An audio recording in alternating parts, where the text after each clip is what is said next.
मेरे प्यारे देशवासियों, आप सभी को क्रिसमस की शुभकामनाएं। हम इस वर्ष के अंतिम सप्ताह में हैं। 2022 बस आने ही वाला है। आप सभी 2022 के स्वागत की तैयारी में जुटे हैं, लेकिन उत्साह और उमंग के साथ ही ये समय सचेत रहने का भी है।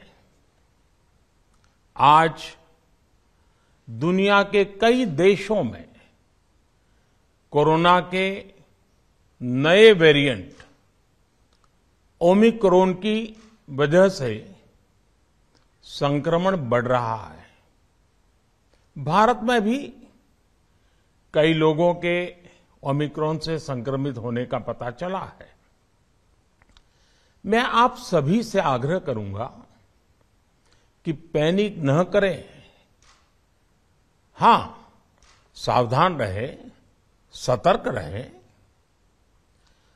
मास्क उसका भरपूर उपयोग करें और हाथों को थोड़ी थोड़ी देर पर धुलना, इन बातों को हमें भूलना नहीं है। आज जब वायरस म्यूटेट हो रहा है, तो हमारी चुनौतियों का सामना करने की ताकत और आत्मविश्वास भी मल्टीप्लाई हो रहा है। हमारी इनोवेटिव स्पिरिट भी बढ़ रही है। आज देश के पास 18 लाख आइसोलेशन बेड्स हैं, 5 लाख ऑक्सीजन सपोर्टेड बेड्स हैं, 1,40,000 आईसीयू बेड्स हैं। आईसीयू और नॉन आईसीयू बेड्स को मिला दें तो 90,000 बेड्स विशेष तौर पर बच्चों के लिए भी हैं। आज देश में 3,000 से ज्यादा पीएसए ऑक्सीजन प्लांट्स काम कर रहे हैं।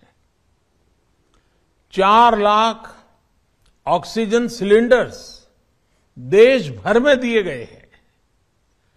राज्यों को जरूरी दवाओं की बफर डोज तैयार करने में सहायता की जा रही है। उन्हें पर्याप्त टेस्टिंग किट्स भी मुहैया कराई जा रही है।